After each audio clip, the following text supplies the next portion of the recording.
Hello everyone, welcome to Tathastu ICS and welcome to my class wherein we are going to do the daily news analysis. आप लोगों का review था कि ma'am इसी तरीके से कंटिन्यू करें, so I will be continuing like that only, right? So let's get started with this, but before that obvious सी बात है थोड़ा सा information हो जाए. Information related to what? The course says, so BA, MA, diploma plus UPSC preparation or only UPSC preparation जिसको भी आपको join करना है, you can do that. It is going to start from 24th of July.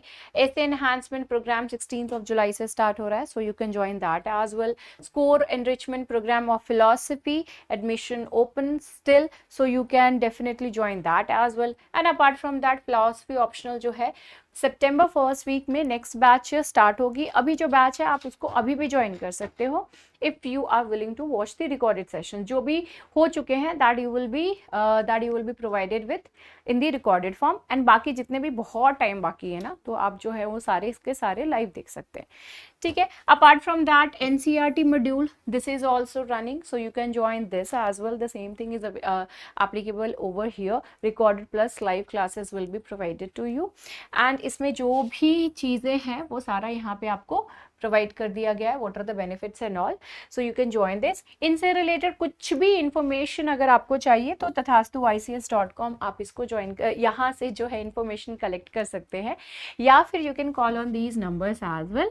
You can call over here and यहाँ से you will be getting the complete detail related to the courses. और you can visit our office as well. Delhi में हमारा office है, तो आप यहाँ पे भी विजिट कर सकते हैं. ओके, चलिए. So let's get started with today's news analysis. Start करते हैं. सबसे पहला जो है ये नीति आयोग का, इसमें दिया है नीति आयोग रिपोर्ट से 13.5 crore people lifted out of multi-dimensional poverty.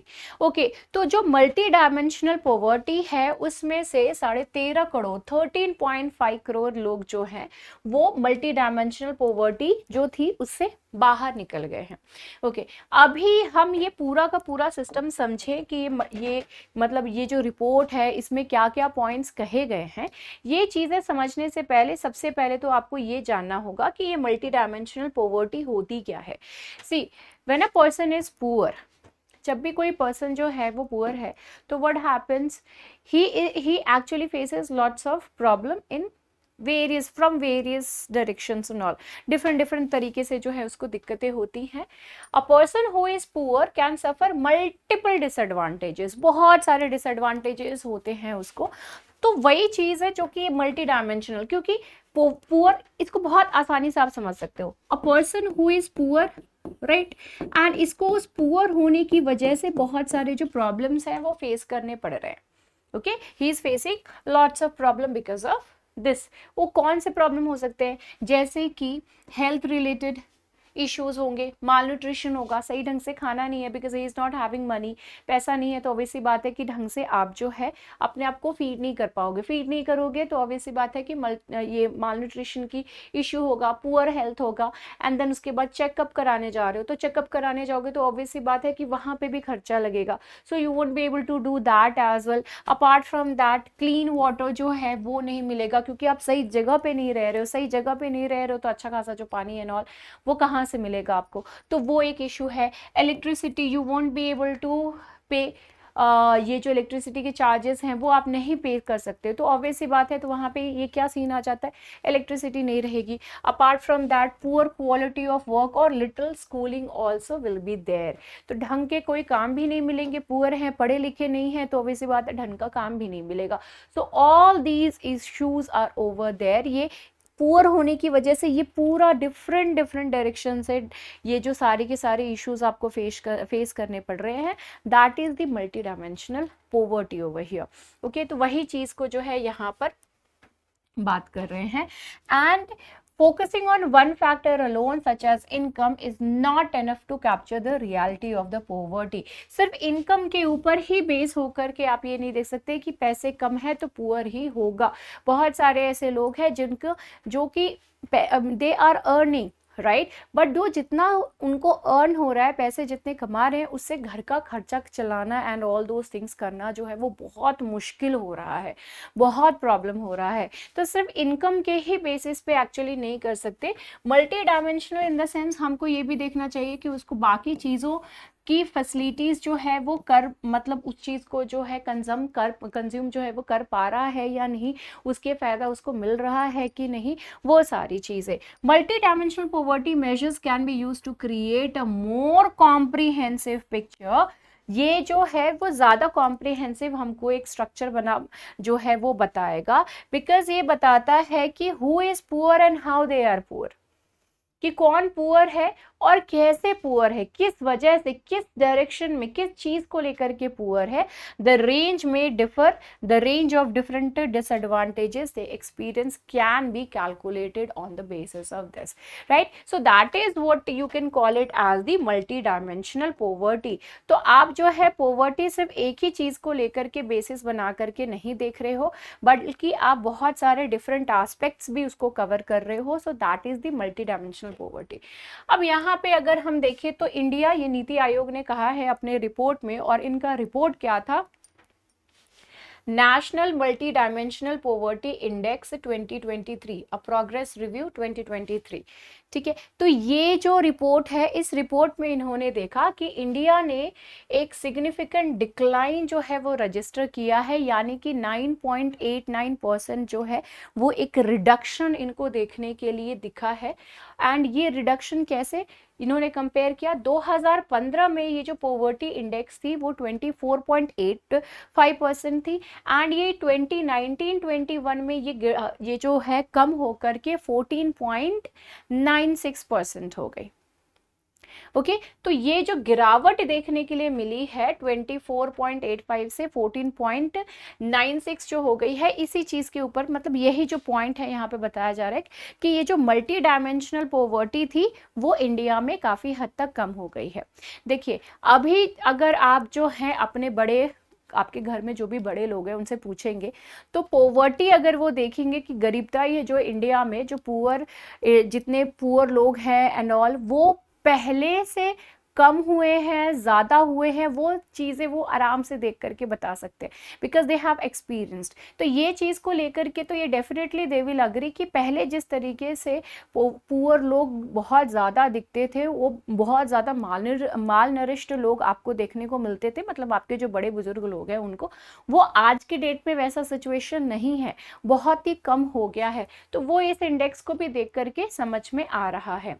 इसमें ये स्टडी में ये पता चला कि 13.5 करोड़ लोग जो हैं वो मल्टी डायमेंशनल पॉवर्टी से बाहर आ चुके हैं। तो ये इनके लिए ये जो है एक बहुत ही इंपॉर्टेंट पॉइंट है। एंड इन्होंने इस चीज को आइडेंटिफाई कैसे किया, as assessed by identifying acute deprivations in health, education and standard of living using the United Nations approved parameters as well, right? So this is what has been pointed out कि नीति आयोग ने ये सारे जो parameter, ये जो United Nations के जो parameters हैं जैसे कि health, education, standard of living and all, ये बहुत सारे जो पॉइंट्स हैं उसको देख करके उन्होंने इस इंडेक्स को जो है उसी के बेसिस पे इन्होंने कैलकुलेट किया है। रिपोर्ट में ये पता चला कि रूरल एरियाज जो हैं यहाँ पे सबसे ज्यादा डिक्लाइन देखने के लिए मिली है। जब पॉवर्टी की बात करते हैं तो रूरल एरियाज में 32.59% था, जो कि अब 19.28% हो गया है। And this is mainly due to decrease in the number of multi dimensionally poor in states. अभी ये जो है इंडिया में हमने देखा है कि रूरल एरिया में काफी कम जो हुआ है पॉवर्टी, ये जो पॉवर्टी है ये काफ़ी हद तक कम हुई है। और वो इसलिए हुआ क्योंकि जैसे कि बिहार, उत्तर प्रदेश, मध्य प्रदेश, उड़ीसा एंड राजस्थान जैसे स्टेट्स जो हैं यहाँ पे पॉवर्टी रिड्यूस हुई है, यहाँ पे जो पॉवर्टी है वो कम हुई है इस वजह से।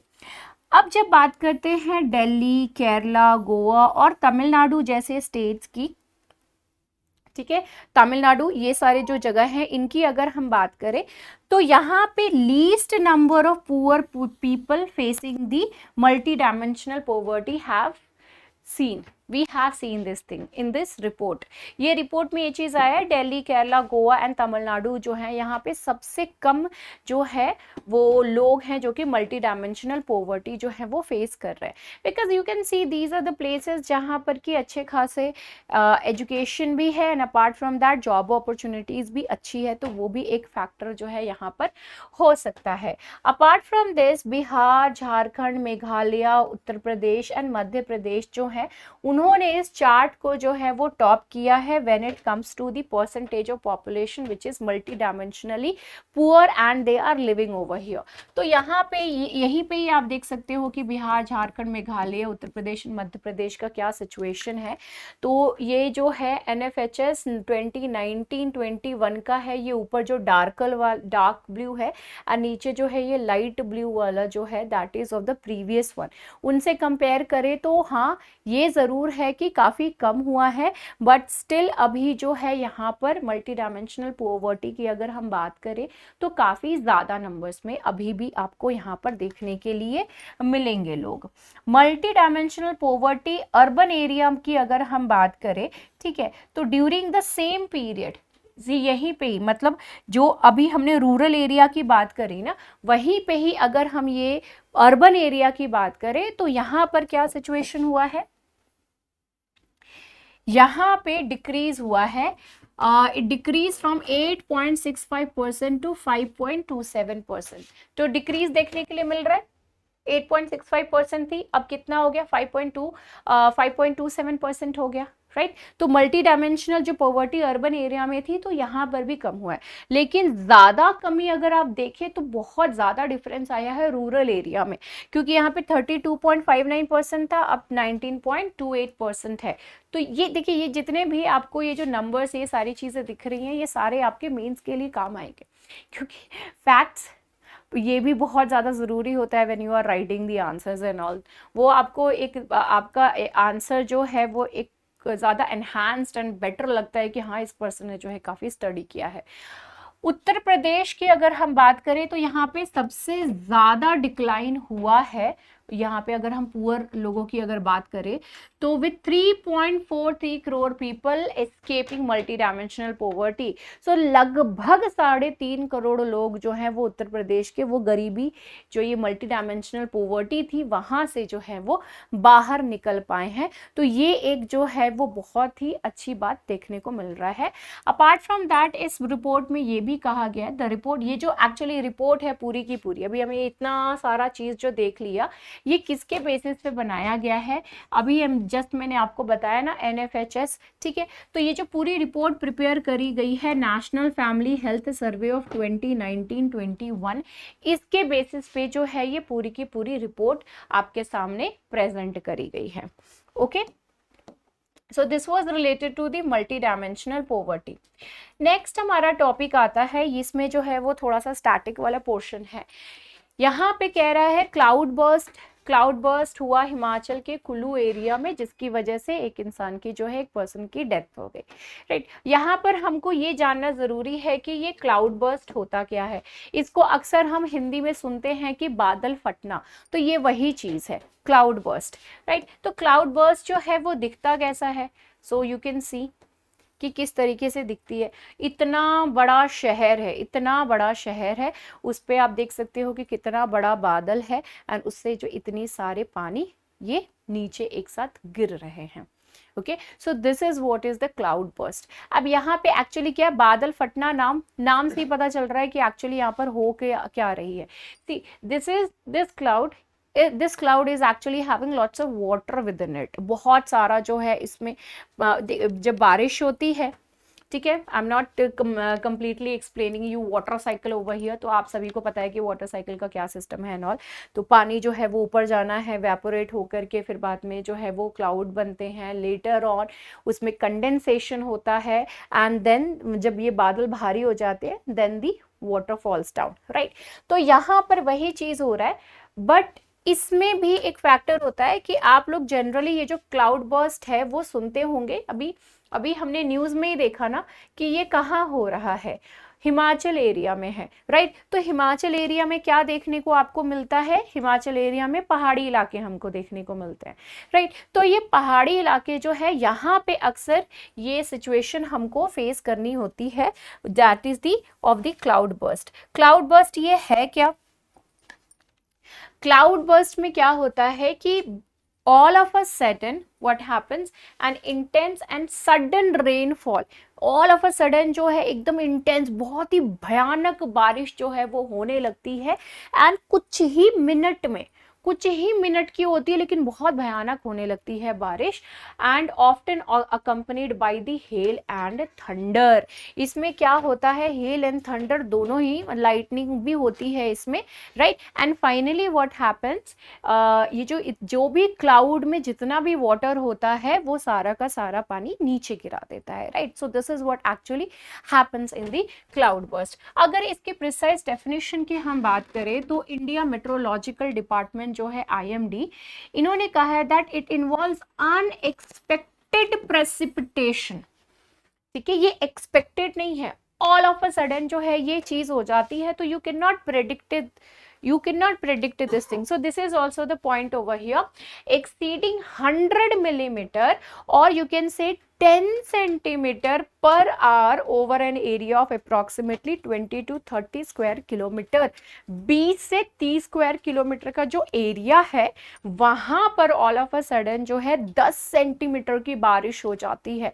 10 सेंटीमीटर बहुत होता है, वो एक बार में इतना तेज में पानी गिराता है कि बहुत सारे जो प्रॉब्लम्स है वो होने लगती है, ठीक है। यहाँ पे क्या होगा, अभी एक और चीज, ओरोग्राफी, आप सभी लोगों ने ये चीज सुना ही होगा। So that is what is happening over here as well. अब ये हिमाचल प्रदेश में ये जो सिचुएशन है ये बार बार होने के पीछे की जो वजह है वो हम एक बार देख लेते हैं। Just a minute, okay. तो इसमें होता क्या है, जैसे कि जो पहाड़ हैं, right, so this is the mountain, right, ये माउंटेन है।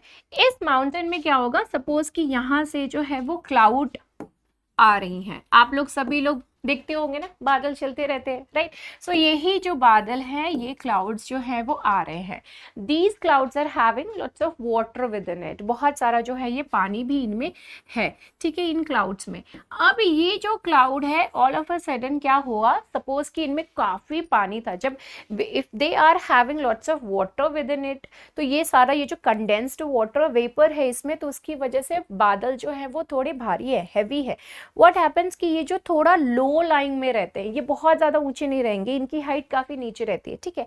तो ये जब पहाड़ आते हैं, बीच में माउंटेन्स जब आती है, तो इनसे इनकी टक्कर होती है, okay. And they are not that light enough कि भाई ये जो है ऊपर से चले जाए ये जो बीच में हर्डल आ गया, तो इस हर्डल की वजह से क्या हो गया कि जो इसमें पानी होता है वो इस यहाँ पर शेड कर देते हैं, अपना जो पानी है इसमें जो भी इन्होंने रखा हुआ है, ऑल दीज थिंग्स दे एक तरीके से ये लोग जो है ये यहीं पे ही गिरा देते हैं, ठीक है। So this is what actually happens in this, ठीक है। तो यही चीज है कि ये जो बादल है वो ऑल ऑफ अ सडन यहाँ पे अपना पानी जो है वो गिरा देते हैं।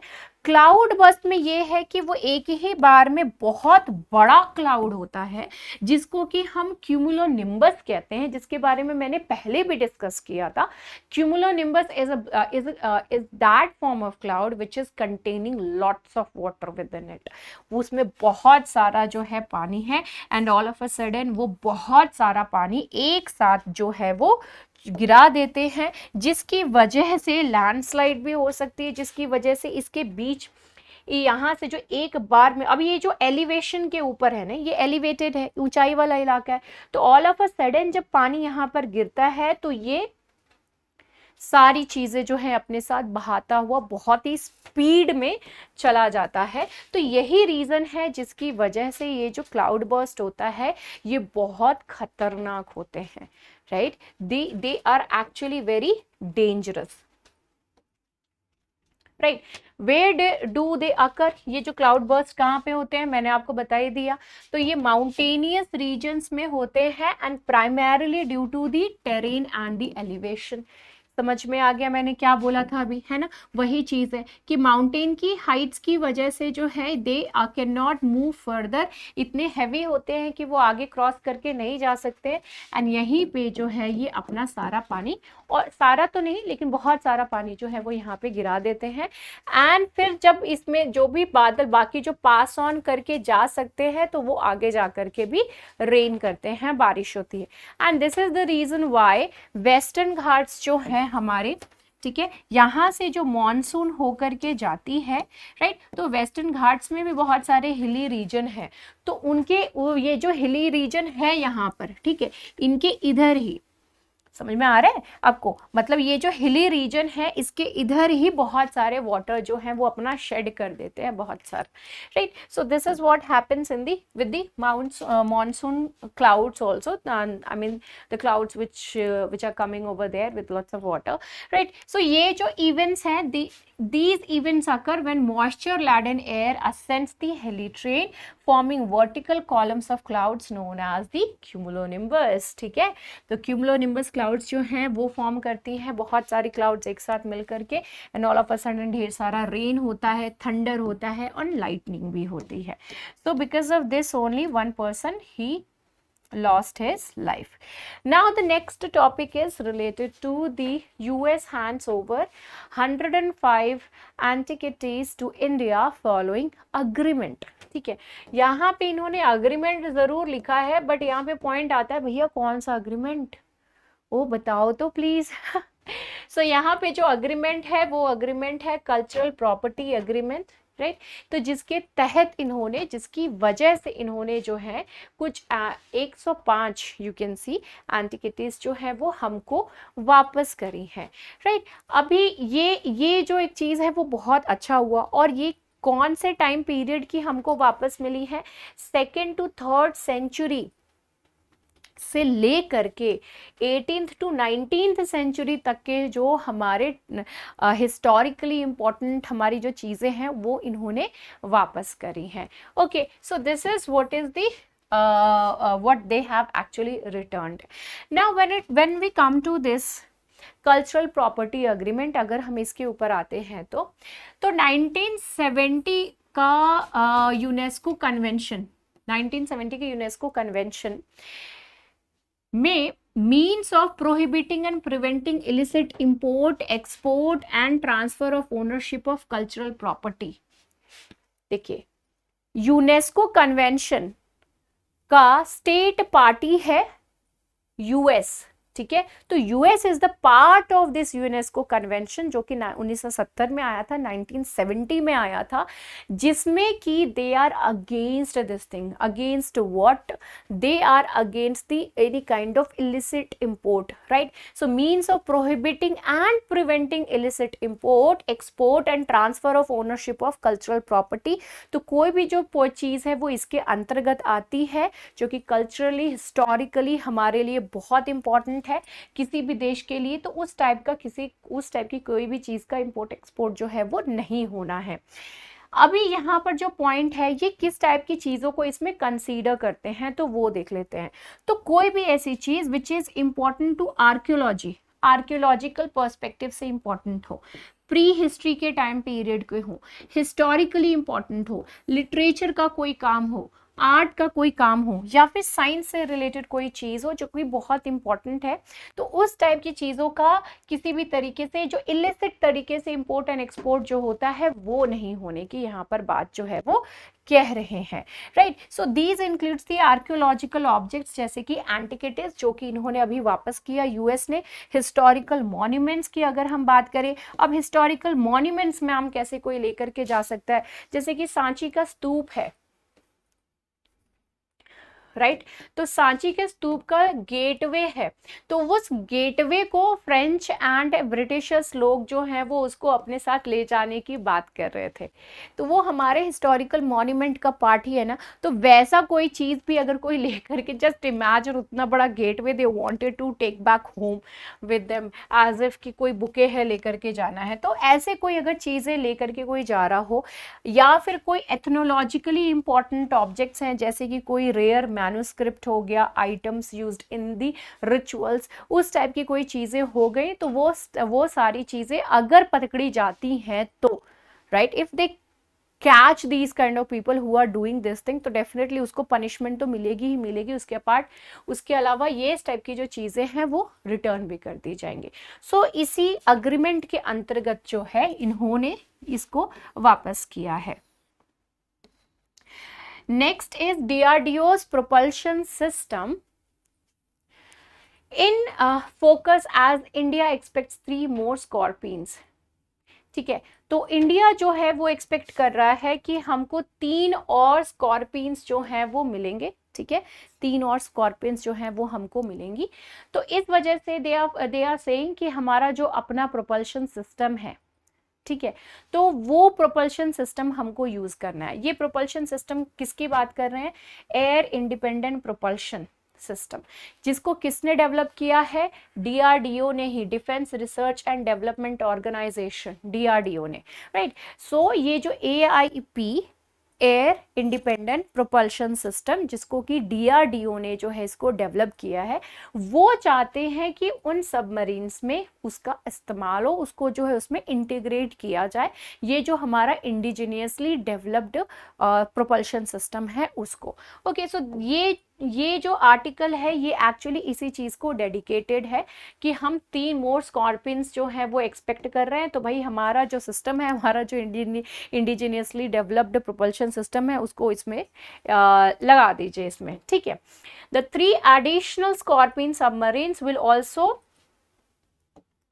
Also come fitted with the DRDO developed AIP system enhanced with enhance their endurance।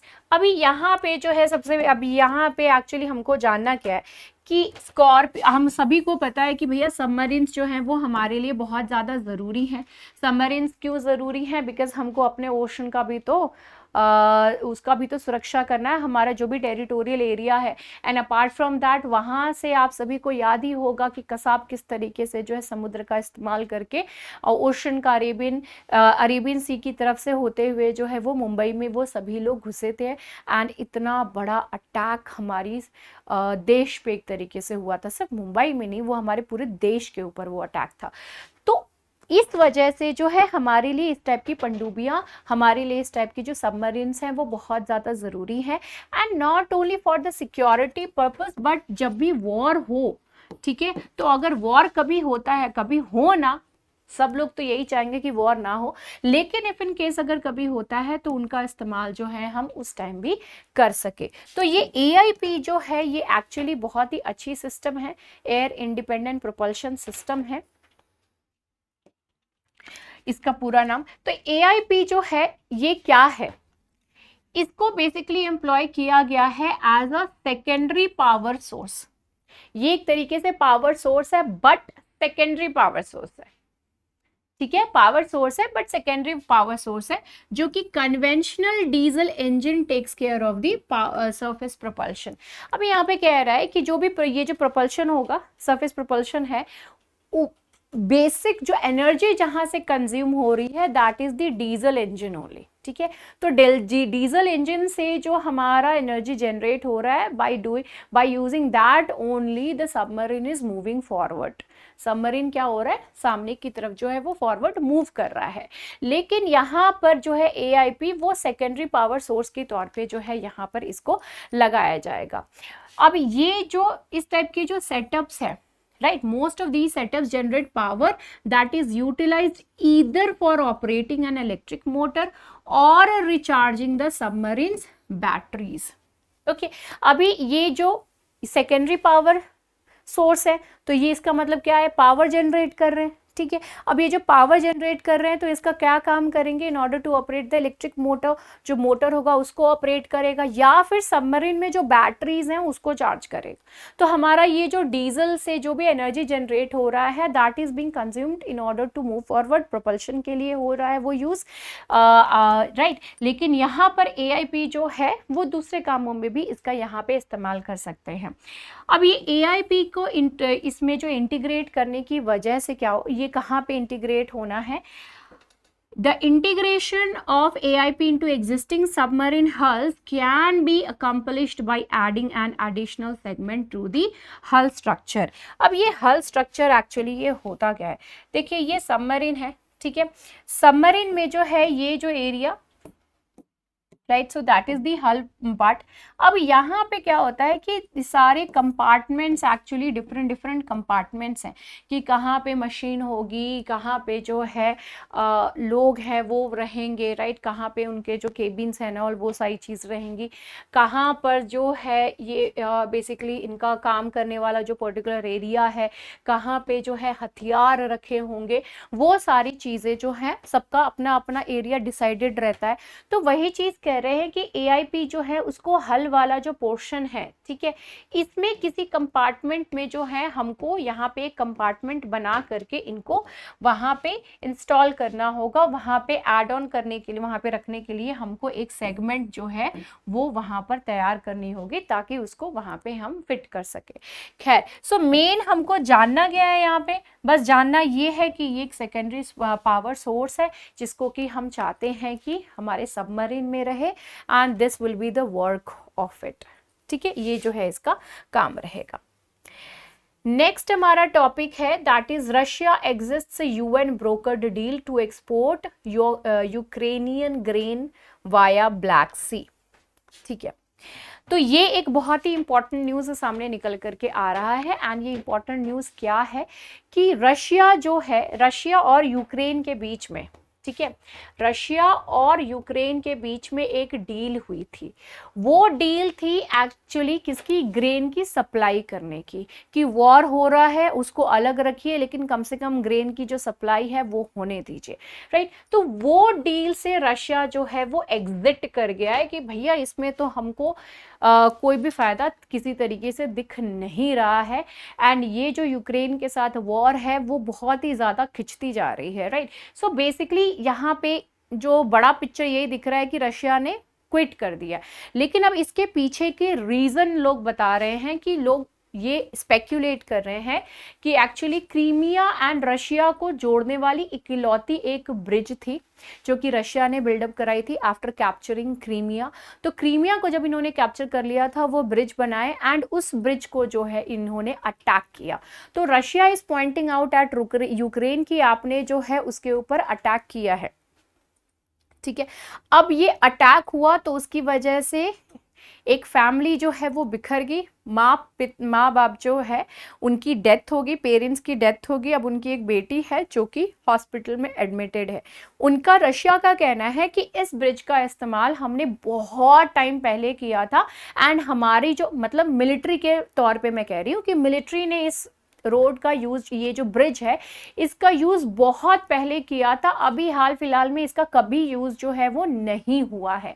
तो फिर इस ब्रिज के ऊपर अटैक जो करने का मतलब हमको समझ में नहीं आता है कि क्यों हुआ है एंड इसके ऊपर एक्शन लेने के लिए ऑफिशियल्स जो हैं वो अपना डिस्कशन कर रहे हैं कि हमको किस तरीके से इस पॉइंट को लेकर के जवाब देने की ज़रूरत है, राइट। तो अभी ये जो डील थी रशिया एंड यूक्रेन के बीच में, तो इसी डील से ये लोग बैकआउट करने की यहाँ पर बात कर रहे हैं। पहले तो हम जान लेते हैं कि ये पूरी डील है क्या, फिर मैं आपको उसका मैप भी दिखाऊंगी। ये जो डील है इस डील को कहते हैं ब्लैक सी ग्रेन इनिशिएटिव, ठीक है।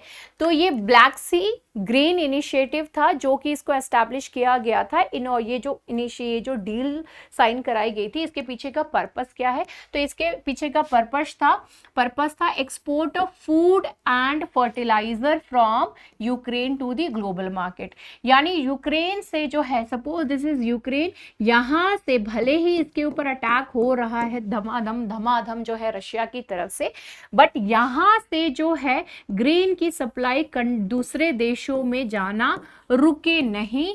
इस पर्पस से इन्होंने ये ब्लैक सी ग्रेन ये जो डील है इनके बीच में इन्होंने साइन करवाया था। तो कौन मीडिएट किए थे, तो मीडिएट किए थे यूनाइटेड नेशंस और तुर्की जो है, इन दोनों ने मिल करके मीडिएट किया रशिया एंड यूक्रेन के बीच में एंड इस इनिशिएटिव को, इस डील को जो है इन्होंने ब्रोकर किया था।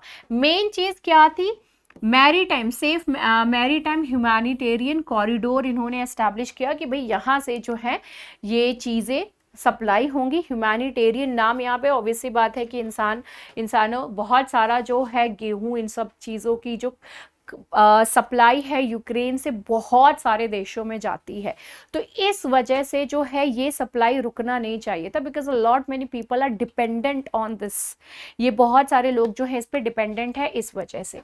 तो ये एक कॉरिडोर इन्होंने डिसाइड किया, कहाँ से, यूक्रेन के ports Chornomorsk, Odesa and Yuzhny या फिर Pivdennyi, I don't know whether I am pronouncing it correct और व्हाट।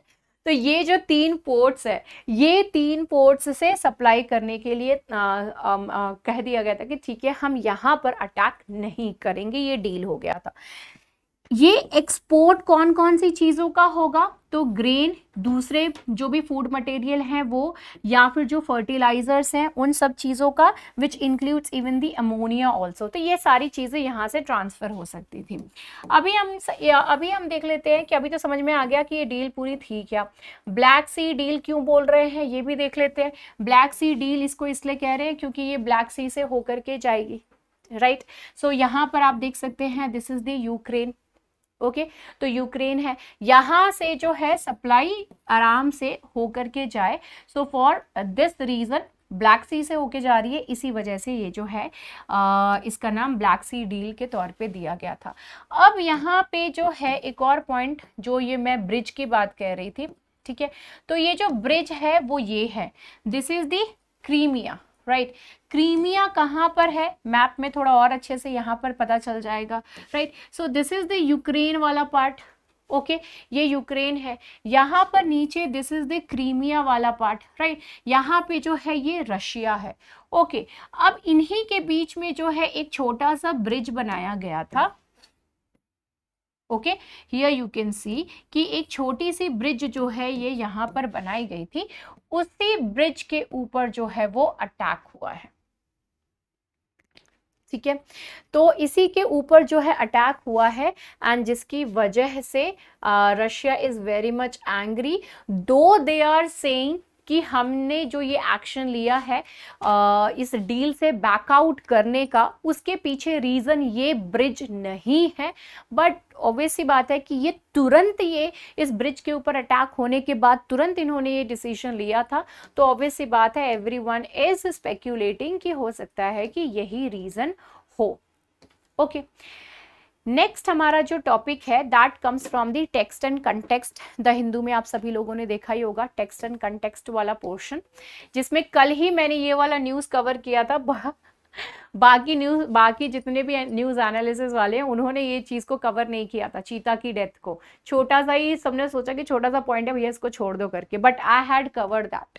उसी को ही इन्होंने टेक्स्ट एंड कंटेक्स्ट में जो है और थोड़ा लार्जर वे में प्रेजेंट किया हुआ है द हिंदू ने। How are cheetahs faring in India, cheetah कैसा जो है इंडिया में किस तरीके से इनका चल रहा है भाई पोजीशन, वो हम यहाँ पर देखेंगे। तो you can see so cute cheetahs are over here, let's check it out. सबसे पहले तो हम ये जान लेते हैं, क्योंकि यहाँ पे जो पॉइंट इन्होंने लिखा हुआ है चीता प्रोजेक्ट, ठीक है, व्हाट इज दिस प्रोजेक्ट चीता। दिस प्रोजेक्ट चीता ये जो है सबको, जैसे कि प्रोजेक्ट टाइगर है तो वैसे ही ये प्रोजेक्ट चीता है। क्या इसका काम है, रेलोकेशन प्रोग्राम। प्रोजेक्ट चीता जो है वो इंडिया के चीते का रेलोकेशन प्रोग्राम है, and is perhaps the most ambitious. ये जो है एक बहुत ही, पूरे वर्ल्ड में अगर हम देखें तो सबसे ज़्यादा एम्बिशियस प्रोग्राम के तौर पे इंडिया का ये जो प्रोजेक्ट चीता प्रोग्राम है वो ये देखा जाता है। इसमें क्या एम लेकर के चला जा रहा है, the attempt is to over the next decade bring 5 to 10 animals every year until a self-sustaining population of 35 cheetahs is established। हमको हर साल जो है 5 से 10 चीता जो है वो इंडिया में लेकर के आने हैं, ताकि यहाँ पर अगले 10 साल में, डेकेड बोला है ना, तो every like over the next decade हम जो है अगले 10 साल में सस्टेनेबल एक जो है हम एक अच्छा खासा सेल्फ सस्टेनिंग पॉपुलेशन इंडिया में बना सके। एंड इन्होंने टारगेट कितना लिया है, 35 चीताज का जो है वो इन्होंने टारगेट लिया है कि सेल्फ सस्टेनिंग 35 चीताज जो है यहाँ पर आराम से एग्जिस्ट कर सके, उनकी डेथ ना हो किसी भी वजह से, बेसिकली उस चीज को यहाँ पर इन्होंने टारगेट किया हुआ है।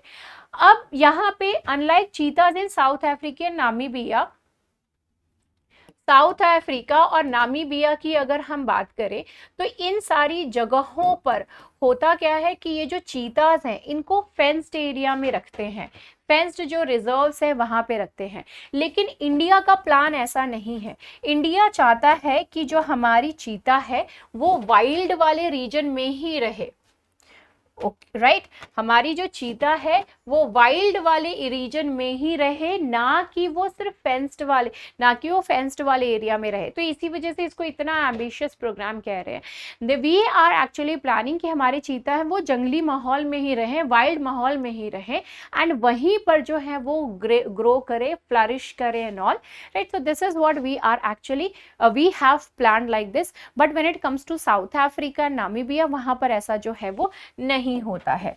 तो प्रोजेक्ट चीता आप यहां पे देख सकते हैं। ओके अब यहाँ पे जो पॉइंट है कि ये हम पूरा का पूरा डिस्कशन क्यों कर रहे हैं, कल ही मैं आपको बताई थी कि एक जो है चीता की डेथ हो गई थी, चीता का नाम क्या था, सूर्या, हमारे पेपर में नहीं आएगा वो, बट स्टिल ये जो चीता है इसकी डेथ कौन से नेशनल पार्क में हुई थी, कूनो नेशनल पार्क में। यही चीज मैंने आपको कल भी बताया था, आज भी बता रही हूँ। तो बताइए भाई कि कौन से स्टेट में है ये कूनो नेशनल पार्क। सो कूनो नेशनल पार्क जो है वो एमपी में है, मध्य प्रदेश में है, राइट। यहाँ पर आप देख सकते हो कूनो नेशनल पार्क जो है ये एमपी में है, मध्य प्रदेश में। ओके अभी कल के ही न्यूज में हमने देखा था कि चीतास को मेडिकल रिव्यू के लिए वापस जो है वो लाने की यहाँ पे बात हो रही है। क्यों हो रहा है, because of the collars, because of the collars. ये जो कॉलर्स इन्होंने गले में ये एक्चुअली जो पहने हुए हैं, इन कॉलर्स की वजह से इनको वापस लाने की बात कर रहे हैं। क्योंकि जो सूर्या चीता था उसकी डेथ हुई तो उसकी बॉडी जो है ऑब्वियसली बात है उसको देखा गया। सो वेट्स ने जब उनको उसका देखा तो ये देखा कि उनके गले पे जो है वो मैगट्स पाए गए, ठीक है, मैगट्स पाए गए। अब इसका लार्वा जो है वो इनको ये जो इनके गले में कॉलर्स पहने रहते हैं ये वहां पे भी पाया गया। तो इनको लगा है कि शायद इन्होंने अपने आप को साफ करने के लिए, in order to relieve themselves, अपने आप को जो है रिलीव करने के लिए इन्होंने यहाँ से जो है इसको लिक किया होगा, मैगट्स जो है इसको लिक किए होंगे और वो लिक करने की वजह से जो है ये मैगट्स इनकी बॉडी में गए एंड ये बॉडी में जाने के बाद जो है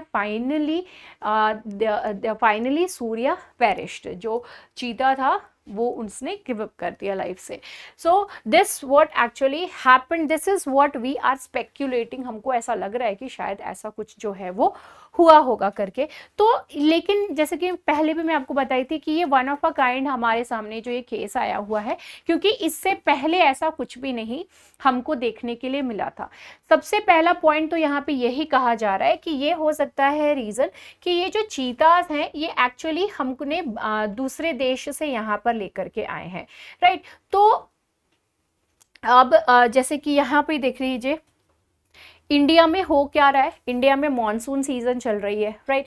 लेकिन साउथ अफ्रीकन चीता जो है हम जो लेकर के आए थे वो हमारे जो एनवायरनमेंट है, हमारा जो सीजन, हमारा जैसा ये जो पूरा एनवायरनमेंट है उससे वो लोग अडेप्ट नहीं कर पाए, ठीक है, एक्लीमेटाइज्ड नहीं हो पाए, वो लोग उसको अडेप्ट नहीं कर पाए। तो अडेप्ट नहीं करने की वजह से their body was not ready in order to resist those maggots जो है, जो भी इन्फेक्शन इनको जो एक्चुअली हुआ था उससे ये लोग जो है रेजिस्ट नहीं कर पाई इनकी बॉडी। तो काफी सारे चीताज की एक्चुअली डेथ हो चुकी है। तो इसी वजह से ये कहा जा रहा है कि जो साउथ अफ्रीकन चीताज हैं ये हमारा ये जो अभी मॉनसून सीजन चल रहा है इसकी वजह से बहुत सारी जो उनके जो भी सिचुएशन एनवायरनमेंट में क्रिएट हो रही है, they are not able to cope up with it. So this is the reason what they are actually saying कि ये अडेप्ट नहीं कर पाने की वजह से भी इनकी डेथ एक्चुअली हो सकती है। So this is what they have actually pointed out. तो अडेप्ट करना बहुत बड़ा जो है एक यहाँ पर पॉइंट यहाँ पर रेज होकर के आ रहा है। बहुत सारे चीता कब्स जो हैं उनकी भी डेथ हुई है, not only the big चीताज but the small once also. चीता cubs in the wild reportedly had a survival rate of only 10% and roughly the same fraction make it to the adulthood also। तो अब ये जो कह रहे हैं कि अगर चीता कब्स को अगर हम वाइल्ड में रख करके जो है इनको सर्वाइव कराने की देखें तो वहाँ पे रेट ओनली 10% निकल करके आ रही है, और अडल्टहुड में भी जो है वो ऑलमोस्ट उसके फ्रैक्शन ही है, जो कुछ ही जो चीताज हैं वो सर्वाइव कर पाते हैं। यहाँ पर जो है ये लोग का ये कहना है कि वाइल्ड में जो हम एक तरीके से इनको ग्रो करने की कोशिश कर रहे हैं, ये लोग जो है वहाँ पे प्रॉपर तरीके से ग्रो कर सके एंड विदाउट लूजिंग देम। अगर हमको लगता है कि हम उनको हम जो है एक्चुअली उनका नंबर इंक्रीज कर पाएंगे without keeping them in the protected area and all, तो हमारे लिए बहुत मुश्किल होगा। This is what they are pointing out. Now यहाँ पर एक और पॉइंट इन्होंने जो है बताए हैं, 11 of the translocated cheetahs are in the true wild with 4 in a specially designed 1 square kilometer enclosures called the bomas। हमने 11 चीताज जो हैं वो ट्रांसलोकेट कराए थे, फ्लाइट से आया था, लोग इतना सेलिब्रेट किए थे एंड ऑल, ठीक है, तो वहां से आया था। अब इसमें जो है 11 हम लेकर के आए थे, जिसमें से हमने 4 को है स्पेशली डिजाइंड जो एरिया है, रिजर्व्ड एरिया है, 1 स्क्वायर किलोमीटर का इंक्लोजर है, जिसको कि बोमाज नाम दिया गया है, BOMAS, ठीक है, बोमाज नाम दिया गया है। तो उसके अंदर हमने 4 को रखा हुआ है। ओके, सो दैट वो जो इंडियन कंडीशन से, इंडियन जो एनवायरनमेंट है उसको अडेप्ट कर सके और हम उनको स्टडी भी कर सके, हम देख सके, उनके ऊपर नजर रख सके। बॉडी को अडेप्ट होने में काफी ज्यादा जो है वो टाइम लगता है। देखिए, जहां तक ये चीतास की बात है, चीता दूसरे जो बिग कैट्स होते हैं उनके जैसे नहीं होते हैं, ये बहुत ही डेलिकेट होते हैं, बहुत ही ज्यादा डेलिकेट होते हैं, इस वजह से they are not able to survive. वहीं पे ही अगर आप दूसरे जो बिग कैट्स उनको अगर बात करें तो वो आराम से सर्वाइव कर जाते हैं, but these are not able to survive.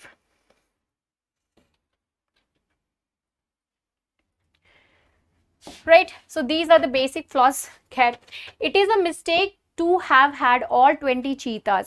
अभी यहाँ पे एक और पॉइंट कह रहे हैं कि ये जो कूनो नेशनल पार्क है, ये कूनो नेशनल पार्क कोई बहुत बड़ा नेशनल पार्क नहीं है, ये बहुत ही छोटा नेशनल पार्क है। और हमने ये जो डिसीजन लिया कि भाई 20 के 20 चीतास को ये कूनो नेशनल पार्क में रख दो, तो वो भी एक प्रॉब्लम क्रिएट कर रहा है यहाँ पर, because these are the animals जो एकदम फ्रीली घूमना पसंद करते हैं and all, and they wanted to have lots of prey as well, बहुत सारे जो उनके शिकार भी तो होने चाहिए, राइट। सो वो चीज का जो है यहाँ पर दिक्कत है। तो too little space and prey, बहुत ही कम शिकार है और बहुत ही कम एरिया है, यहाँ पर ये भी एक पॉइंट जो है वो रेज किया जा रहा है। अब बहुत कम स्पेस, एक अभी इससे पहले जो एक चीता की डेथ हुई थी, उस चीता को क्या हुआ था कि एक फीमेल चीता के साथ उसकी फाइट हो गई थी एंड उसी में he lost his life.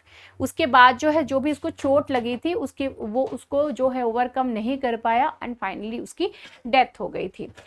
Moreover, having cheetahs for extended periods in quarantine, अगर हम चीता को बहुत ज़्यादा टाइम पीरियड के लिए क्वारंटीन एरिया में रख लेते हैं तो इसकी वजह से इनकी जो अडेप्टिव कैपेबिलिटीज़ होती है वो नहीं, मतलब उनकी जो कैपेबिलिटी है वो डेवलप एक्चुअली नहीं कर पाते, क्योंकि क्वारंटीन है, उनकी पूरी चीज़ों को लेकर के देख रेख करी जा रही है नॉल, तो इस वजह से अडेप्टिव कैपेबिलिटीज़ जो है वो डेवलप नहीं कर पाते हैं। It actually affected and caused them to have psychological adjustment also. जो ये साइकोलॉजिकली प्रॉब्लम्स जो है वो उनको भी होता है, because of which they become really very vulnerable. ठीक है, ये बहुत ही ज़्यादा जो है वो वल्नरेबल हो जाते हैं। और जस्ट मैंने आपको बताया कि जो चीता है वो काफ़ी ज़्यादा डेलिकेट एनिमल है अगर आप किसी और वाइल्ड एनिमल से इनको कंपेयर करें तो। Indian cheetahs face no competition from other comparable predators such as lions and that of the leopards. And apart from that, अभी जो है ये भी एक डिसाइड किया गया है कि हम मध्य प्रदेश में एक और रिजर्व डेवलप करेंगे, एंड वो जो रिजर्व कौन सा होगा, गांधी सागर रिजर्व होगा। ठीक है, तो वो दूसरा रिजर्व, एक तो कुनो रिजर्व हो गया, ठीक है, एंड दूसरा जो रिजर्व है हम गांधी सागर रिजर्व जो है वो एमपी में, उसको भी डेवलप करेंगे। सो जो स्पेस का जो इशू यहाँ पे पॉइंट आउट किया जा रहा है तो वो एक यहाँ पर रिजॉल्व हो गया। एडिटोरियल, मैम एडिटोरियल लेकर के आइए आगे। ठीक है, एडिटोरियल वैसे मैं पहले भी एक्सप्लेन किया करती थी, बट ऐसे स्पेसिफिकली मैंने जो है कभी मेंशन नहीं किया था। ओके, खैर चलिए देखते हैं। सबसे पहला जो है एडिटोरियल सेक्शन में वो कौन सा है, that is the eye on Emirati flows. ठीक है, तो ये जो है एक बहुत बहुत बहुत अच्छा जो है इवेंट यहाँ पर होते हुए दिख रहा है। और वो जो अच्छा सा इवेंट क्या है, हमने कुछ दिन पहले ही एक टॉपिक पढ़े थे, that is the internationalisation of rupee. ठीक है, तो हमारे पीएम साहब ये कहाँ गए, ये गए फ्रांस में जाकर के आईफल टावर पे आप यूपीआई से पेमेंट करिए, हो गया। ठीक है, उसके बाद गए यूएई, एंड यूएई में भी जो है यही सेम डील यहाँ पर हुई है कि हम किसी तीसरे देश का क्यों पैसा जो है वो उसमें हम ट्रांजैक्शन कर रहे हैं, वैलिड पॉइंट, राइट। सो वही चीज है यहाँ पर कि हम ट्रांजैक्शन दूसरे के पैसे में किस लिए करें भाई, हम जो है अपने ही जो करेंसी है उसमें करेंगे।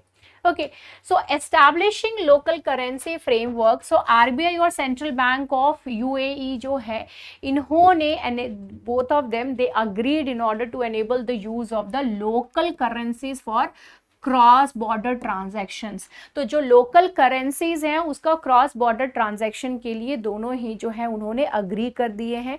एम क्या है इसके पीछे एम ये है कि जो हम तीसरे कंट्री, यानी कि जैसे कि डॉलर्स में जो हम ये ट्रांसफर करते हैं, किसी भी तरीके का हमारे बीच में ट्रेड होता है, उसको परे करो, हम ही दोनों जो है अपना बायलैटरली हम ही दोनों जो है वो मिल करके काम को कर लेते हैं। So that is what they aim at. ठीक है, इसमें इंडिया के लिए भी फायदा है, इसमें यूएई के लिए भी जो है वो फायदा है। सेटलमेंट ऑफ पेमेंट्स वो किस तरीके से होंगे, तो करंट अकाउंट पेमेंट्स जो है and permitted capital account transactions, ये दोनों के दोनों जो है वो किस तरीके से हो सकते हैं, या तो रुपी में कर लीजिए या फिर जो है वो दिरहम में कर लीजिए। Suppose just for an example कि 20,000 रुपए जो है यहाँ पे इंडियन बिजनेस ने जो है कोई सर्विस प्रोवाइड कर रहे हैं वहाँ पे यूएई में। ठीक है, तो इन्होंने कहा कि भैया हमारा सर्विस प्रोवाइड करने के लिए आपको अगर हमारी सर्विस चाहिए तो आप हमारे अकाउंट में 20,000 रुपए जो है वो ट्रांसफर कर दीजिए। तो despite saying so many dollars, so such and such dollars, जैसे कि जस्ट फॉर एन एग्जांपल $1,000 जो है वो ट्रांसफर कर दो हमारे अकाउंट में, वो कहने के बजाय हम कह रहे हैं कि 80,000 रुपए जो है आप हमारे अकाउंट में जो है वो ट्रांसफर कर दो। इस तरीके से हम जो है वो बात कर रहे हैं, तो हम रुपी में ट्रांजैक्शन करा रहे हैं। सो या तो आप रुपी में ट्रांजैक्शन करा लीजिए या फिर जो है दिरहम में ट्रांजैक्शन करा लीजिए।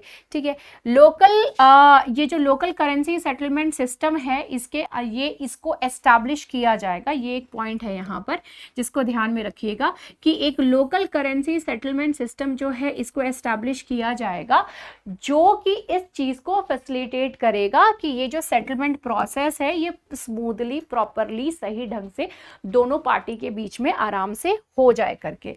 अब इस चीज की वजह से बेनिफिट क्या होंगे, इसके बेनिफिट्स ये होंगे कि the development of rupee dirham foreign exchange market, ये जो रुपी दिरहम फॉरेन एक्सचेंज मार्केट जो है यहाँ पे हमारे लिए बेटर रहेगा कि हम जो है रुपी और दिरहम दोनों में ही एक्सचेंज कर पा रहे हैं, हम जो है डायरेक्टली उसी में ही पेमेंट कर पा रहे हैं। Enabling independent pricing of the two countries. ना apart from that reduces exchange rate also. अब जो है हमको डॉलर, देखिए जब भी आप डॉलर्स को रुपी में आप जब चेंज कराते हैं, एक्सचेंज कराते हैं, तो उसमें कुछ एक्सचेंज रेट्स जो है वो कट जाती हैं, आपको उतने चार्जेस जो है वो पे कर जाने पड़ते हैं। तो डॉलर्स में थोड़ा ज़्यादा लगता है, यहाँ पे जो है एक्सचेंज रेट जो है वो कम पड़ जाएगा। So it will be reducing, ये कम हो जाएगी, जिसकी वजह से जो है वो बिजनेस करना आसान रहेगा। एंड अपार्ट फ्रॉम दैट जो है वो ट्रेड भी बूस्ट करेगी कि भैया एक्सचेंज रेट कम है एंड पैसे की ट्रांजैक्शंस भी आसानी से हो जा रही है, आराम से हो जा रही है। तो इससे क्यों, इससे अच्छा है तो हम अपने ही पैसे में ट्रांजैक्शन जो है वो करें। Potential for the local currency settlement system to pave the way for further bilateral currency agreements and internationalization of the rupee, जो कि पॉइंट मैंने आपको ऑलरेडी बोल चुकी हूँ। ठीक है, तो इंटरनेशनलाइजेशन जो है वो रुपी की होगी एंड हमारे लिए बिजनेस करना जो है वो काफी ज्यादा आसान भी हो जाएगा। ठीक है, एंड इन सभी में हमको क्या, एक लोकल करेंसी सेटलमेंट सिस्टम जो है बस वही एक एस्टैब्लिश करने की जरूरत है यहाँ पे। ठीक है, नाउ यहाँ पर जो भी देखिए अडॉप्शन एंड डिप्लॉयमेंट, ये जो लोकल करेंसी सेटलमेंट सिस्टम है इसको बिजनेसेस जो है डेफिनेटली उसको अडॉप्ट उनको करना पड़ेगा, उसके थ्रू जो है ये सारी चीजें होंगी ताकि जो भी ट्रांजैक्शन हो वो सक्सेसफुली हो जाए। Now when it comes to the Emirati businesses, यानी कि यूएई के जो बिजनेसेस हैं, they will be needing new avenues to develop the potential rupee flows also, so that the investment could actually increase, investment जो है वो यहाँ पर इंक्रीज हो सके। पॉसिबिलिटी ऑफ यूएई, अब यहाँ पे जो है अब UAE enabling Indian businesses to use the UAE and dirham as the gateway for transactions with the other countries also। Suppose कि दूसरे जो countries है जहाँ पर कि dirham acceptable है, तो अगर हमारे पास foreign exchange में है भैया, तो हम जो है एक तरीके से उसमें भी हम इसको transactions जो है वो कर सकते हैं। तो ये एक point बहुत ही ज़्यादा सही हो जाएगी कि हम जो है उन्हीं के साथ ही और भी जो भी एक्सेप्ट करते हैं तो उनके साथ भी हम इसमें बिजनेस जो है वो कर सकते हैं। Right, so this is what actually matters. अब यहाँ पे सबसे ज्यादा इंपॉर्टेंट यही जो 3 पॉइंट्स यहाँ पर हमने जो डिस्कस किया था, these are way more important over here. अब सिर्फ हमको यही नहीं देखना है, अब क्या देखना है कि यूएई कहाँ है। तो आप देख सकते हैं यूएई, ये क्या है, यूएई लैंडलॉक्ड एरिया है? नो मैम, लैंडलॉक्ड एरिया नहीं है। यहाँ पे पर्शियन गल्फ देख सकते हैं एंड यहाँ पर जो है गल्फ ऑफ ओमान है एंड इसके अलावा जो है ये जो है स्ट्रेट ऑफ हॉर्मूज है यहाँ पर। ठीक है, वो थोड़ा सा, ये पर्शियन गल्फ है, गल्फ ऑफ ओमान है, ये क्या है स्ट्रेट ऑफ हॉर्मूज है, ये यहाँ पर क्या है यूएई है। यूएई अपने बॉर्डर किसके साथ शेयर कर रहा है, that is of the Oman and the Saudi Arabia. Qatar इससे काफी दूर है, बीच में आप यहाँ पे देख सकते हैं कि स्पेस है इस वजह से। ठीक है, right, so this is what is now. इनके साथ हमारा रिलेशन कैसा है भैया, हमारा रिलेशन जो है वो एक बार देख ले। यहाँ पे आप देख सकते हो कि ईरान भी है, right, here you can C Iran. Iran जो है हमको डिच करके दूसरे के पास भाग गया, तो ऑब्वियस सी बात है कि हमको कोई स्ट्रेटेजिकली इंपॉर्टेंट उस एरिया में कोई कंट्री चाहिए होगी, कोई इंपॉर्टेंट। सो यूएई जो है उसको ईरान से, ऑब्वियस सी बात है वहाँ ईरान से भी दिक्कत है। इंडिया को स्ट्रेटेजिकली कोई ऐसा भी चाहिए था जो दुश्मन का दुश्मन हो, सो यूएई है। अब यहाँ पे हमने क्या किया, यूएई से थोड़े और रिश्ते जो हैं वो सुधारने की कोशिश कर रहे हैं और बेटर करने की कोशिश कर रहे हैं। यूएई को ईरान से दिक्कत क्यों है, ईरान से दिक्कत क्यों है, क्योंकि स्ट्रेट ऑफ हॉर्मूज पे जो है एक तरीके से कब्जा जमाने के लिए यहाँ पर कॉन्फ्लिक्ट होती रही है due to its conflict with the Saudi Arabia. अब यहाँ पर जो यूएई का कंसर्न ये हो जाता है कि ईरान जो है, ईरान का कॉन्फ्लिक्ट सऊदी अरेबिया से है, तो ये जो स्ट्रेट ऑफ हॉर्मूज है यहाँ पर ये एक तरीके से अपना कब्जा जमाने की कोशिश कर सकते हैं। ठीक है। एंड इससे पहले भी क्या हुआ था, पाकिस्तान का एक अच्छा खासा मतलब अगर रिलेशनशिप की बात करें यहाँ पे, तो यूएई के साथ जो है वो अच्छी खासी रिलेशनशिप रही है। लेकिन अभी जो है पाकिस्तान को काफ़ी ज़्यादा जो हेल्प यूएई पहले पहुँचाया करती थी, अब उतनी हेल्प यूएई हमको नहीं, मतलब पाकिस्तान को जो है वो करती नहीं है। तो ये भी एक हमारे लिए एक इम्पॉर्टेंट पॉइंट हो जाएगा कि हम जो है यूएई के साथ रहे, क्योंकि दुश्मन है पाकिस्तान। ठीक है, तो इस वजह से significant assistance to the UAE particularly in supporting Saudi Arabia against the Iran backed Houthi rebels over there in the Yemen. Pakistan is also struggling in order to control the separatist activities originating from the territory of the West Asia. West Asia की तरफ से जो इनकी territory occupy करने के लिए जिस तरीके की एक्टिविटीज हो रही हैं, तो पाकिस्तान भी जो है वो इस चीज़ को लेकर के कंसर्न है। एंड जिस तरीके की सिचुएशन इंडिया एंड यूएई के बीच में होती जा रही है related to the counter terrorism issues and all, so this is actually helping in us in order to develop a tactic relationship. हमारा जो एक ना वेल प्लान्ड तरीके से, ये जो भी हमारा इंटरनेशनल लेवल पे जो ये दोस्ती होती है ना, ये सारी वो बहुत ही फुल फ्लेज प्लान होती है कि किसके साथ कितनी अच्छी दोस्ती जो है हमको बनाकर रखनी है।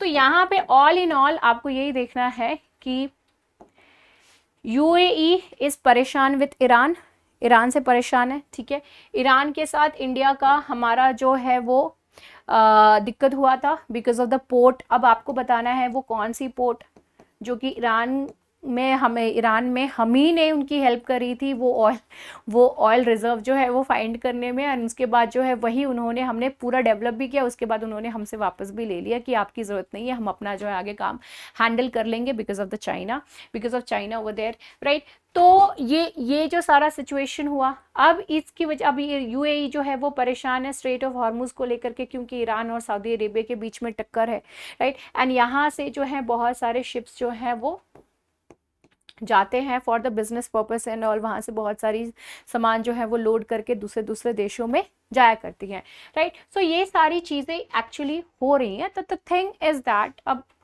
कि आजू बाजू इतना दिक्कत है, इंडिया को एक अच्छा दोस्त जो है वो यूएई में देखने को मिल रहा है। अपार्ट फ्रॉम दैट यूएई जो है वो पाकिस्तान की हेल्प करने से अब कतरा रहा है, it is not actually helping Pakistan. तो इसलिए भी हमारे लिए स्ट्रेटेजिकली बहुत ही ज़्यादा इम्पॉर्टेंट हो गया है यूएई। ट्रेड की अगर हम बात करें तो ट्रेड रिलेशंस जो है हमारी कंट्री में वो किन किन चीज़ों को लेकर के ट्रेडिंग चलती है, so that is the pearls, fish, dates, इन सारी चीज़ों को लेकर के जो है हम ट्रेड करते हैं इनके साथ, यूएई के साथ। एंड हमारा जो एक्सपोर्ट है वो इंडिया से वो ग्रेजुअली इंक्रीज हो गया है यूएई में। When it comes to the diaspora, जो कि हमारे लिए बहुत ही इंपॉर्टेंट है डायस्पोरा, राइट। सो यूएई जो है वो सिग्निफिकेंटली अच्छे खासे जो इंडियन डायस्पोरा जो है हमारे लोग वहाँ पर भी रह रहे हैं। एंड 2021 के एस्टिमेट के हिसाब से अगर देखें तो लगभग 3.5 मिलियन 3.5 मिलियन इंडियन नेशनल्स जो है they are residing over there in the UAE, वहाँ पे रिसाइड कर रहे हैं, which is approximately 30% of the country's total population. तो इंडिया हमारी जो कंट्री के टोटल 30% जो टोटल पॉपुलेशन है उसके पार्ट है। नेक्स्ट हमारा आ जाता है that is in Jammu and Kashmir, land is again the centre of the debate. Jammu and Kashmir में जो है फिर से लैंड एक बहुत ही बड़ा रीजन बन गया है डिबेट का। क्यों? क्योंकि वहाँ के जो लैंड ग्रांट स्कीम है उसको लेकर के वहाँ पे जो लोग हैं, वहाँ पे जो पॉलिटिकल पार्टीज हैं, specifically they are raising question. ठीक है, अब क्या है पूरा का पूरा सिचुएशन। 2019 में आर्टिकल 370 जो है इसको हमने एब्रोगेट कर दिया था। ठीक है, इसके बाद जो है लैंड ओनरशिप को लेकर के डिबेट यहाँ पर स्टार्ट हो गई थी जम्मू एंड कश्मीर को लेकर के। पहले एक्चुअली क्या था कि आर्टिकल 370 की वजह से, आर्टिकल 370 की वजह से प्रोटेक्टिव तरीके से, मतलब एक प्रोटेक्टिव प्रोविजंस प्रोवाइड किए हुए थे लैंड, हाउसिंग और जॉब्स को लेकर के। एंड स्पेसिफिकली वहाँ पे जो है लोकल्स को ही प्रेफरेंस एक तरीके से दिया जाता था। नाउ जब ये लैंड ग्रांट स्कीम है, यानी कि प्रधानमंत्री आवास ग्रामीण योजना जो है, ये प्रधानमंत्री आवास योजना ग्रामीण, ये जब है ये इसके अंतर्गत क्या होना शुरू हुआ, they started offering land grants of 5 marlas to the landless population. जो भी लैंडलेस पॉपुलेशंस हैं उनको हमने जो है लैंड ग्रांट करना स्टार्ट, मतलब इस प्रोग्राम के अंतर्गत, इस योजना के अंतर्गत जो है वो लैंडलेस, जो जिनके पास ज़मीनें नहीं हैं उनको हमने जो है वो देना स्टार्ट कर दिए थे, ठीक है, देना स्टार्ट कर दिए। तो affordable rental housing complexes scheme, इसके अंतर्गत क्या हुआ, जो रेंटल हाउसिंग है for the economically weaker sections and low income groups which includes the urban migrants also, तो इन लोगों को भी घर जो है ज़मीनें प्रोवाइड कर रहे हैं, घर भी रेंटल पे, लो रेंट पे हम प्रोवाइड कर रहे हैं। तो इस टाइप की जो चीज़ें हो रही हैं, तो इसको लेकर के जो है क्वेश्चन रेज कर रहे हैं कि क्या ये लैंड एनक्रोचमेंट एक तरीके से धीरे धीरे कराते जा रहे हैं क्या, ठीक है। तो so the debate is actually intensifying related to these schemes only. जो एलजी हैं, ही वॉज द वन जिन्होंने इंट्रोड्यूस किया था इस टाइप के स्कीम्स, होमलेस जो लोग हैं उनके लिए, जो लैंडलेस लोग हैं उनके लिए, जो माइग्रेंट वर्कर्स हैं उनके लिए। Okay, so this had actually started, and ये सारी की सारी चीजें स्टार्ट हो गई जैसे जो है आर्टिकल 370 एब्रोगेट कर दिया गया, इसको हटा दिया गया। उसके साथ ही लैंड लॉज एंड रेलोकेशन, इसमें जो है अमेंडमेंट किया गया। जम्मू एंड कश्मीर में जो है अच्छे खासे 370 हटने के बाद जो है अच्छा खासा अमेंडमेंट हुआ है लैंड लॉज में एंड रेलोकेशन, इन सारी चीज़ों को लेकर के काफ़ी सारे, क्योंकि पहले जो है बाहरी लोग, बाहरी मतलब जम्मू एंड कश्मीर के बाहर के लोग, इंडिया में ही बाहरी लोग हो रहे हैं, तो उनको वहाँ पे लैंड जो है एक्वायर करने नहीं दिया जाता था। So this was the scene, but अब जो है यही चीज़ जो चेंज एक्चुअली हो गई है। तो यहाँ पे ऑपोजिशंस जो हैं वो अपना कंसर्न रेज कर रहे हैं कि ये जो बीजेपी है, जो मतलब वहाँ पे जो पॉलिटिकल पार्टीज है जम्मू डिवीजन की, इवन द बीजेपी ऑल्सो, उन्होंने भी इसको क्रिटिसाइज किया है कि भैया क्या कर रहे हैं, क्योंकि इससे क्या होगा कि अच्छे खासे जो आउटसाइडर्स हैं जो कि जम्मू एंड कश्मीर रीजन में नहीं रहते हैं, वो लोग वहाँ पर आकर के ये लोग बसने लगेंगे, and the potential influx of the slums will happen over there, वहाँ पे जो है स्लम्स बनने लगेंगी। ये सारी चीज़ें होने की वजह से, लैंड ग्रांट एंड ऑल, ये सारी चीज़ें होने की वजह से अब यहाँ पे जो एलिजिबिलिटी क्राइटेरिया है उसको भी लेकर के यहाँ पर क्वेश्चन रेज किया जा रहा है। लैंडलेस की बात करती गई है तो वही सबसे बड़ा पॉइंट है यहाँ पर कि लैंडलेस है। तो ऑल इन ऑल यहाँ पे यही चीज़ है कि ये जो जम्मू एंड कश्मीर है, ठीक है, ये जो जम्मू एंड कश्मीर है, तो ये जम्मू एंड कश्मीर में बाहर के जो लोग हैं, जो लैंडलेस लोग हैं, वो भी आकर के यहाँ पर अपनी ज़मीन जो है वो लेकर के वहाँ पे रह सकते हैं। तो वो जो लैंड ग्रांट कराया जा रहा है कि ये क्या किसी तरीके की एनक्रोचमेंट वाला सीन है, हालांकि ये अगर पेपर पे आप देखें तो पेपर पे तो ये सारी चीज़ें अकॉर्डिंग टू द लॉ ही लग रही हैं, बट क्या ये पूरा वेल प्लान्ड है, क्या है एंड ऑल, क्यों इस तरीके से इन्फ्लक्स कराया जा रहा है इतना सारा पॉपुलेशन, तो ये सारी चीज़ों को लेकर के जो है यहाँ पे कंसर्न रेज किया जा रहा है जम्मू एंड कश्मीर में, तो ऑपोजिशन की तरफ से। The point over here is that कि देखिए अपने ही देश के लोग हैं, लैंडलेस हैं भले ही, लेकिन फिर वहाँ पे जाकर के अगर स्टे कर रहे हैं तो कोई दिक्कत एक्चुअली नहीं होनी चाहिए। But the thing is that सब लोग जो अपनी इंडिजिनियसनेस, आई एम नॉट इंडिजिनियसनेस, अपनी जो एथनिसिटी है एक्चुअली और अपना जो एरिया है वो दे वांट कि हमारे ही लोग वहाँ पे रहे, ना कि दूसरे लोग आकर के। तो ये एक्चुअली मसला यही है, जो ये प्रॉब्लम है वो यही है, और कोई उतना सिचुएशन मतलब बहुत ज़्यादा जो है भयानक सिचुएशन वाला टाइप नहीं है। कल हमारा ये विंडफॉल टैक्स वाला जो है पॉइंट ये एक्चुअली रह गया था, तो मैंने सोचा कि इसमें जो है इसको कंप्लीट कर दे। तो क्या है विंडफॉल टैक्स, क्या होता है विंडफॉल टैक्स? क्या है ना, अचानक से एक्चुअली आती है, जैसे क्लाउड बर्स्ट है ना, यहाँ पे क्या होता है कि हायर टैक्स जो है वो इम्पोज कर दिए जाते हैं गवर्नमेंट के द्वारा स्पेसिफिक इंडस्ट्रीज में जहां पर कि अनएक्सपेक्टेडली अबव एवरेज जो है वो प्रॉफिट होती है। तो अच्छा खासा जो प्रॉफिट हो रहा है उन इंडस्ट्रीज पे जो है वो स्पेसिफिक इंडस्ट्रीज पे हाई जो टैक्सेस हैं वो हाई टैक्सेस उनके ऊपर इम्पोज कर दिए जाते हैं। So that is what is the windfall tax. अब ये जो विंडफॉल टैक्स है ये क्यों इम्पोज किया जाता है, when it is actually imposed? Windfall tax is imposed when the government observes a sudden and significant increase. Government को लगता है कि भैया ये इंडस्ट्री में तो ऑल ऑफ अ सडन इतना बूम आ गया, इतना पैसा आ गया, हमने तो एक्सपेक्ट किया नहीं था, चलो अब टैक्स निकालो।